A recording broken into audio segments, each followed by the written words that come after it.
One of the hardest parts of being a fan of The Rookie is that they like to separate our favorite couples. The past few seasons have been a roller coaster for Chenford. We were all impatiently holding our breath, waiting for Tim Bradford, Eric Winter, and Lucy Chen Melissa O'Neill to finally get back together again after one of the saddest breakups ever on the ABC series. Well, now that we're in Season 8, I was so relieved to see that Chenford is finally in a good place and can start their happily ever after.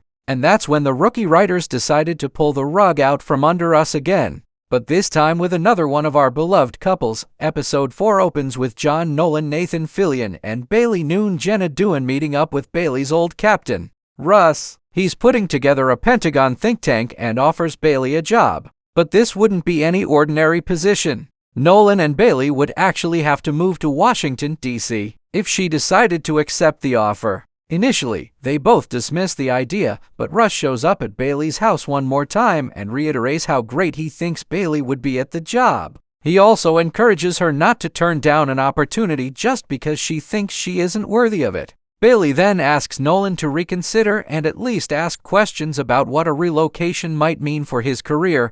Nolan spends some time picking the brains of his most trusted friends, Nyla Harper, Mikia Cox, and Wade Gray, Richard T. Jones, and discovers that moving to D.C. would mean that he has to become a rookie all over again. But Gray points out that he will actually be 50 years old this time, which would make it an even more rigorous and challenging undertaking. It would also mean a decrease in salary, which would make it a hard pass in my mind. Wade notes that the LAPD would be sad to see you go, which seems to remind Nolan of the family he's created at the Mid-Wilshire precinct. The episode ends with a somber conversation between Bailey and Nolan, where she admits that she still wants to take the position. And Nolan confesses he very much wants to stay in law. Bailey sadly asks, where does that leave us? Although it's always a bummer when a couple breaks up, having Bailey leave the show for DC might actually be a really positive thing for the series. Bailey's character is so superfluous these days, and having Nolan on his own again could actually provide the show with a lot of fresh storylines.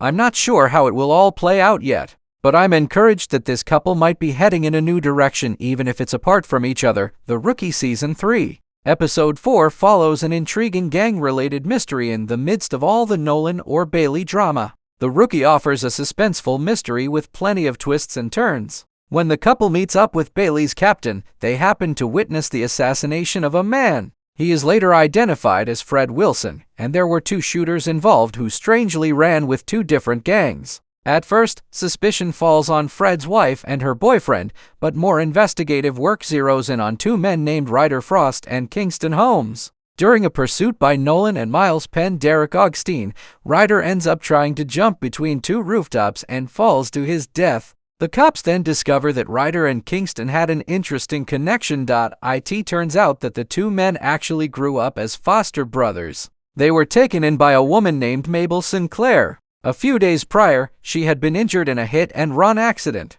The culprit behind the accident was none other than Fred. That means that his murder was actually a revenge killing. Nyla and Angela Lopez Alyssa Diaz interview Mabel in the hospital and learn that Ryder and Kingston had drifted apart because they joined different gangs as young men. But it seems that they found their way back to each other in order to kill Fred in Mabel's honor. The cops end up tracing Kingston to a house inhabited by his fellow gang members. The gang starts to beat him for teaming up with Ryder, and a shootout ensues when the cops get there. But before they can rescue Kingston, the youngest gang member shoots and kills him. This is a heartbreaking end to the story of these foster brothers, but also a realistic and authentic look at the awful ripple effects of gang violence. Wesley decides to run for DA in The Rookie. One storyline that Rookie fans theorized about is finally coming to fruition in Episode 4. Wesley Evers Sean Ashmore is offered the opportunity to run for district attorney. He notes that he's not a squeaky clean candidate since he was temporarily disbarred because of the craziness with Elijah Stone Brandon J. McLaren.